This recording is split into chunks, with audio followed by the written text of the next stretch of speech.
Bismillah ar-Rahman ar-Rahim, assalamu alaikum wa rahmatullahi ta'ala wa barakatuh. Donc voilà, nous avons vu la dernière séance comment réaliser ce formulaire. Donc maintenant, je vais vous montrer donc comment ajouter bien sûr ce formulaire à user control, au control user, qui permet bien sûr d'afficher la liste des courriers arrivés ici. D'accord? Donc tout simplement, je vais aller ici sur le nom du projet, clic droit.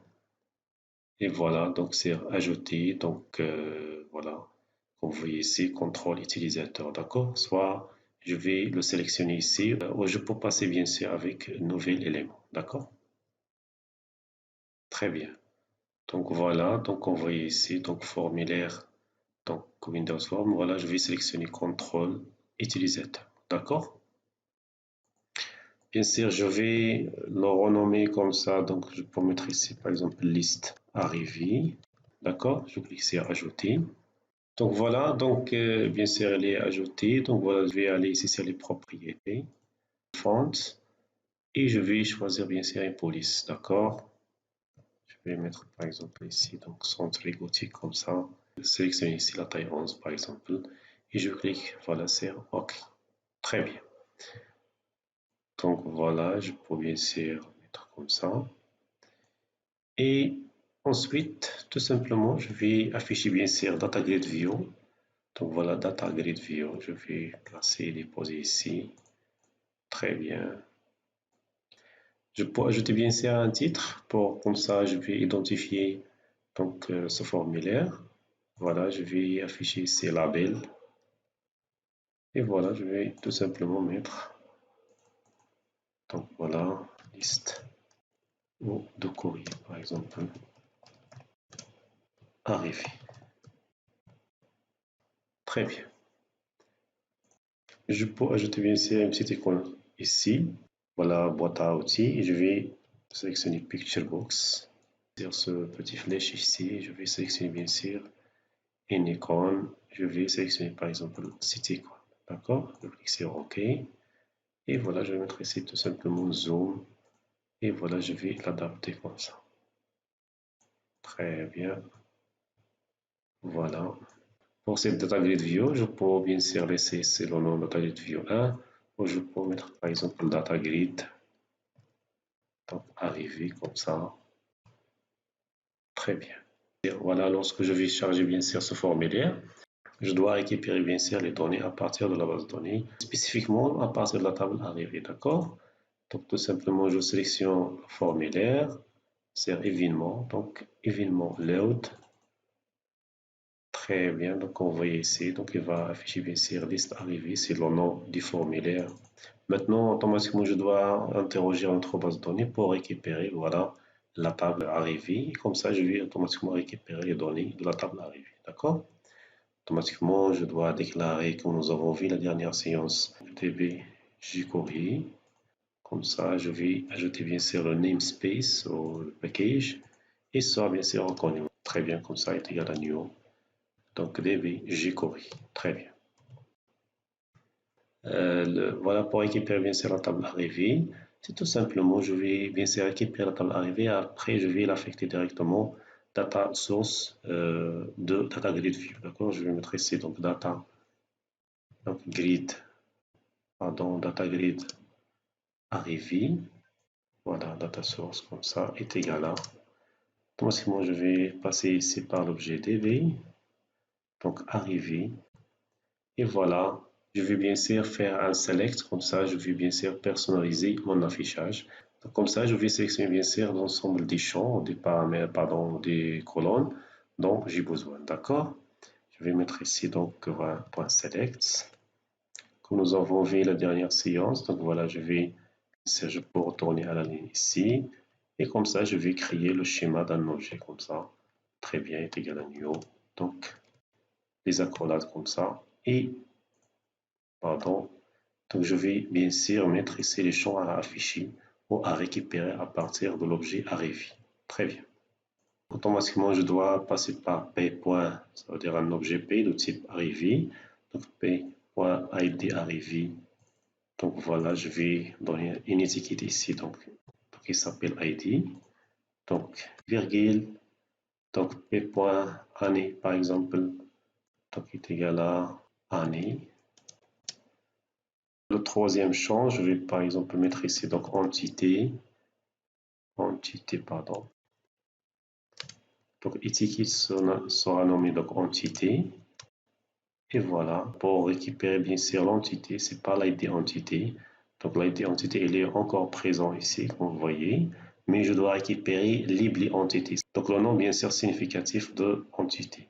D'accord, je vais passer bien sûr par p.entité parce que nous avons bien sûr une liaison entre la table entité et la table arrivée. Automatiquement, lorsque nous avons bien sûr une liaison avec les étrangers, avec les primaires, voilà, donc un objet de type arrivé, donc il inclut automatiquement un autre objet de type entité. D'accord? Donc voilà, et après, tout simplement, je vais mettre ici, donc, comme vous voyez, donc lib entité. Très bien, donc voilà. Donc c'est lib entité. Voilà, virgule. Pour la catégorie, c'est la même chose. Je vais mettre par exemple une étiquette ici, donc catégorie. Catégorie comme ça. Donc est égal à donc l'objet p.catégorie. Lib catégorie. Très bien. Pardon, voilà, date ordre comme ça. Donc voilà est égal à donc p.date ordre. Très bien. Donc après, je vais bien sûr récupérer, voilà, donc p.date courrier. Pardon, p.date courrier. Comme ça, c'est très bien. Donc il nous reste bien sûr donc p.numéro courrier. Très bien. Donc voilà est égal à tout simplement numéro courrier. Voilà. Bien sûr, le sujet. Donc est égal à p.sujet. Et voilà, donc après, donc remarque, donc est égal à, pardon, donc p.remarque. Très bien, je vais mettre ici, donc, virgule. Donc voilà, j'ai oublié bien sûr le numéro ordre, je vais mettre ici, donc voilà, numéro ordre. Très bien, donc voilà, est égal à bien sûr, numéro ordre, comme ça, c'est très bien. Donc voilà, je pense nous avons fait le tour, bien sûr, c'est les colonnes disponibles. Voilà, je peux mettre bien sûr ici, donc, to list. Très bien. Et voilà, c'est bon. Donc comme ça, je vais affecter bien sûr data source de data grid view arrivée. Donc avec bien sûr les informations donc tirées de la table bien sûr arrivée. D'accord? Donc mais il faut faire attention ici lorsqu'on va travailler bien sûr sur un objet donc dynamique. Donc voilà, comme nous avons bien sûr déclaré donc des VG courrier contexte TV. Donc nous devons bien sûr à la fin, lorsqu'on va finir bien sûr avec cet objet, automatiquement nous devons le libérer. D'accord? Bien sûr, comme ça, je vais bien sûr libérer de la mémoire inutile parce que je déclare cet objet, je récupère les informations, mais il sera bien sûr stocké sur notre mémoire. D'accord? Voilà. Donc, pour ne pas avoir bien sûr des problèmes concernant la gestion de la mémoire, bien sûr, sur notre application, automatiquement, je dois utiliser donc, ce qu'on appelle donc statement using. Voilà, à la fin, bien sûr, de cette clause using, automatiquement, je dois libérer les ressources, les données déclarées, bien sûr, les variables déclarées à l'intérieur de cette clause, automatiquement, seront libérées ou détruites. D'accord? Automatiquement, je dois mettre ici donc using, ce code, je dois le mettre entre using comme ça. Et voilà, je vais mettre ici donc accolade. Et à la fin, bien sûr, je vais mettre ici une autre accolade. Très bien. Voilà, je vais supprimer une ici.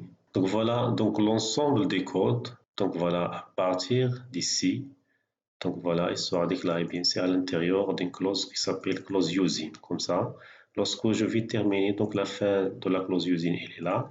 Donc après, donc voilà, si je veux accéder bien sûr à cette ressource DB, je ne peux pas parce qu'elle est détruite. Donc à la fin de cette clause using. C'est pour cela, on va utiliser bien sûr using pour gérer bien sûr notre mémoire. Je dois utiliser ici la clause using et donc voilà, ils sont chargés bien sûr de libérer les ressources. Donc voilà, je pense que c'est bon. Donc voilà, nous avons bien sûr l'ID arrivé, le numéro d'ordre, l'année, donc entité, catégorie, date d'ordre, date courrier. Donc voilà, numéro d'ordre, sujet et remarque. Donc vous voyez ici, donc parfois, si vous mettrez ici donc sur la partie étiquette le même nom que le nom bien sûr des colonnes, donc c'est pas la peine, vous pouvez bien sûr le supprimer comme ça il sera bien sûr remplacé par le nom des colonnes automatiquement parce qu'il s'agit du même nom. Donc, voilà, donc c'est pas la peine d'écrire votre code deux fois, c'est comme ça, je pense très bien. Si vous voulez bien sûr changer le nom qui va être affiché sur la data grid view, vous pouvez bien sûr le mettre. Sinon, vous pouvez tout simplement mettre comme ça. Donc la même chose ici pour numéro d'ordre. Donc voilà ici la même chose pour année. Et voilà la même chose ici pour CG. Voilà, CTRL 4D. Comme ça, vous allez bien sûr mettre en forme ce code. Très bien. Donc voilà, il ne faut pas oublier bien sûr d'utiliser la clause using. Comme ça, vous gérez bien sûr dynamiquement votre ressource. D'accord? Donc voilà, après bien sûr récupérer les données à partir de notre base de données. Donc voilà, nous avons bien sûr affecté la source de données de cette façon. Et après, bien sûr, je vais ajouter quelques propriétés. Bien sûr, c'est data grid view. Automatiquement, je vais mettre ici le data grid view. Donc voilà, arrivé. Donc voilà, auto says, donc colonne mode, comme ça. Donc voilà, est égal à data grid view. Donc auto says colonne mode point all cell. Donc voilà, il va adapter bien sûr les colonnes au contenu de la cellule. D'accord? Et voilà, je vais ajouter bien sûr, je vais autoriser bien sûr l'utilisateur allow user. Comme ça, to order colonne est égal à true. Voilà. Et une autre propriété, donc data grid view. Donc voilà, allow user to order. Comme ça, colonne est égal à true. Voilà, comme vous voyez ici, donc nous avons bien sûr maintenant un formulaire menu et un autre formulaire, donc liste arrivée. D'accord? Donc ce formulaire, donc il s'agit bien sûr de liste arrivée, ça veut dire c'est un contrôle utilisateur, où je dois bien sûr l'intégrer donc dans cet espace ici qui va afficher bien sûr le contenu. D'accord? Lorsque je vais cliquer bien sûr sur ce bouton, automatiquement je dois récupérer donc voilà ce formulaire liste arrivée et je vais l'affecter ici. D'accord? Maintenant, je vais bien sûr accéder ici aux événements de ce bouton. Donc voilà, c'est clic. Je peux tout simplement mettre ici double-clic. Très bien, comme vous voyez ici, donc il a affiché donc btn arrivé clic. Automatiquement, je dois déclarer bien sûr un objet liste arrivée, donc frm, oh pardon, liste, donc arrivée comme ça. Donc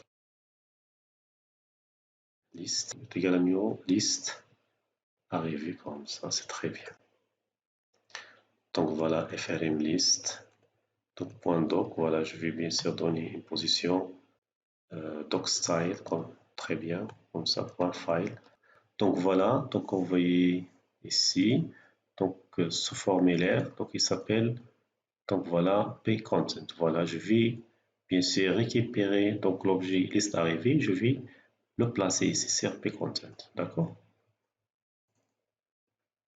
Donc voilà, je vais mettre ici donc pcontent, je vais bien sûr vider si nous avons déjà par exemple affecté un autre contrôle, voilà, je vais bien sûr mettre contrôle comme ça, donc point clear, si nous avons déjà un autre objet donc, qui est bien sûr ajouté sur ce formulaire. Après, je vais mettre ici donc pcontent, voilà, point contrôle, bien sûr point add, et je vais ajouter bien sûr frm list, ça veut dire le formulaire qui contient la liste des données, donc de la table arrivée. D'accord?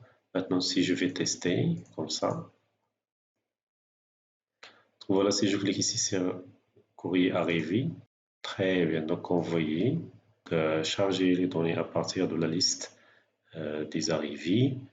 Et voilà, je peux bien sûr faire quelques modifications pour l'adapter. Très bien. D'accord? Donc voilà, je retourne ici sur liste arrivée. Donc voilà, je sélectionne ici donc, Data Grid View. Et voilà, c'est onshore. Je vais sélectionner ici onshore. Automatiquement, je dois tirer de quatre côtés. Lorsque je vais afficher bien sûr la formule principale en plein écran, comme ça, je vais bien sûr tirer de quatre côtés. Donc, il sera bien sûr agrandir selon le formulaire. D'accord? Donc voilà, et bien sûr, je vais donc ajouter de l'espace comme ça. Très bien. Donc voilà très bien si je vais exécuter pour tester. Très bien si je clique bien sur ces courriers arrivés.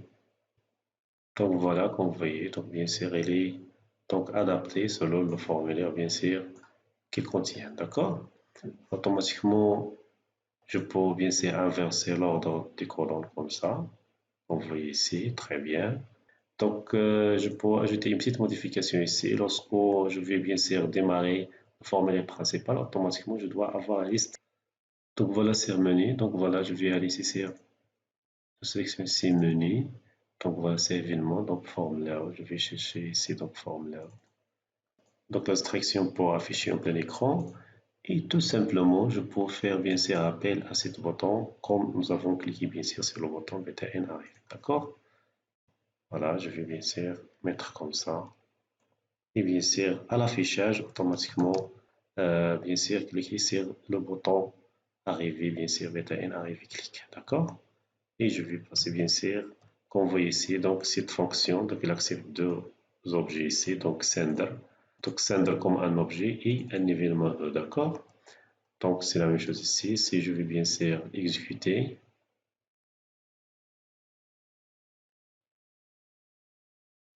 très bien, donc vous voyez, si je clique bien sûr, il va recharger la liste et au démarrage, il va automatiquement recharger cette liste, d'accord? Donc voilà, merci, à bientôt et à la prochaine séance. Donc on va voir comment bien sûr ajouter un bouton qui permet bien sûr d'ajouter un autre courrier arrivé. D'accord? Merci, à bientôt et à la prochaine séance.